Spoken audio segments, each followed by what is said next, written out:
m'appelle mademoiselle Ilama Léonula Gaël, je suis entrepreneur artisan. J'ai créé une marque qu'on appelle Ndossi, qui fait dans la cosmétique.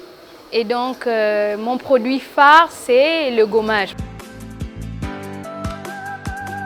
Mon idée principale, c'était d'utiliser, de fabriquer un gommage qui sera à base de produits naturels et que je pourrais trouver sur place localement. Et donc, c'était aussi pour moi d'inciter les consommateurs à repartir vers les produits dits naturels.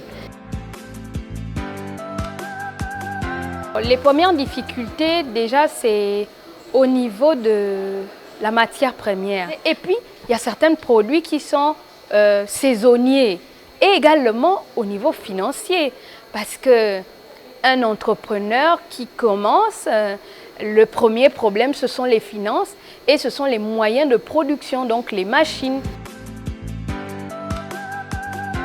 Mon souhait aujourd'hui, justement, c'est que le produit Ndossi, donc la marque Ndossi qui est déjà consommée localement, puisse être connu, déjà au niveau local, puisse être connu à l'intérieur, donc couvrir tout le pays, et ensuite, dans la sous-région, exporter à la sous-région et être compétitive au niveau international. Parce que Ndossi, c'est une marque, c'est du Made in Gabon.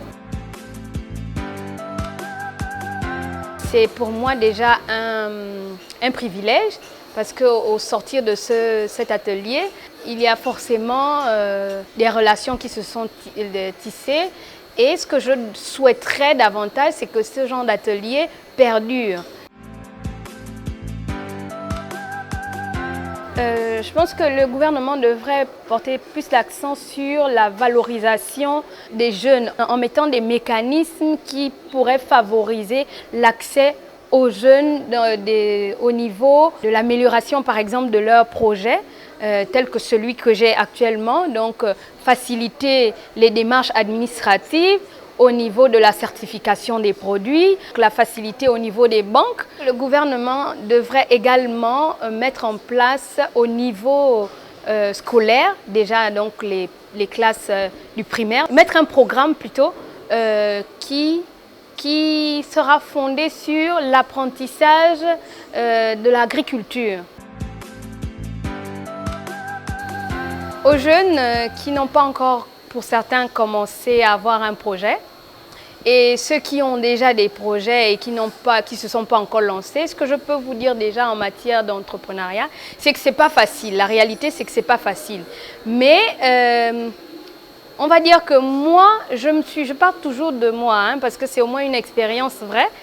Je n'ai pas attendu avoir beaucoup d'argent pour me lancer. Donc ne soyez pas influencés par le capital. C'est-à-dire on peut commencer avec moins, mais il faut juste avoir de la persévérance, de l'audace et être passionné dans ce qu'on fait. Parce que si on n'a pas de passion, on ne peut rien faire.